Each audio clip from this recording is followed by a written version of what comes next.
Now we will see file inclusion. File inclusion vulnerabilities allows an attacker to include a file either through locally, including locally file, or remotely, usually exploiting a dynamic file inclusion mechanism implemented in the target application.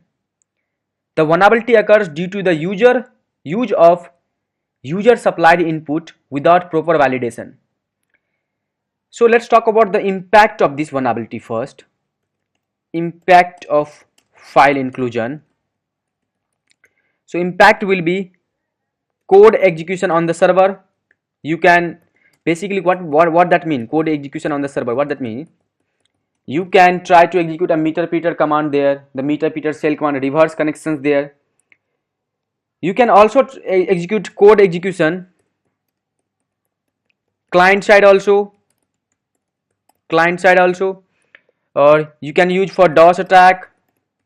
You can use for information disclosure, sensitive information disclosure. This attack can lead sensitive information disclosure like the system password, system configuration details, etc. There are two types of file inclusion. One is local file inclusion and other one is remote file inclusion. So local file inclusion, let's talk about that now. Any parameter, if they will have some local file,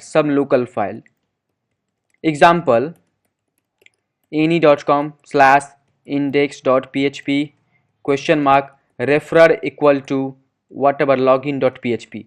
So this parameter, that means referred parameter, is including some local file, then there may be file inclusion, there may be local file inclusion. Let's talk about remote file inclusion. Remote file, any parameter, if they will have something remote web.com/file, then there may be remote file inclusion. Example, any.com will have something like of share share is a parameter equal to something like http://facebook.com/status id equal to whatever. So this is they are including the some remote file. So there may be remote file inclusion. So it's not necessary that, see, I told you there may be any parameter. Let's talk about the possible parameter first.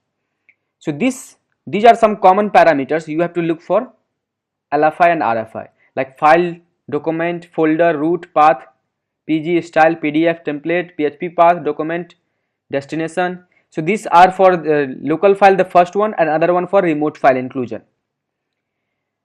So I hope it's clear to you the idea about the file inclusion. If not, we will have a discussion session over there.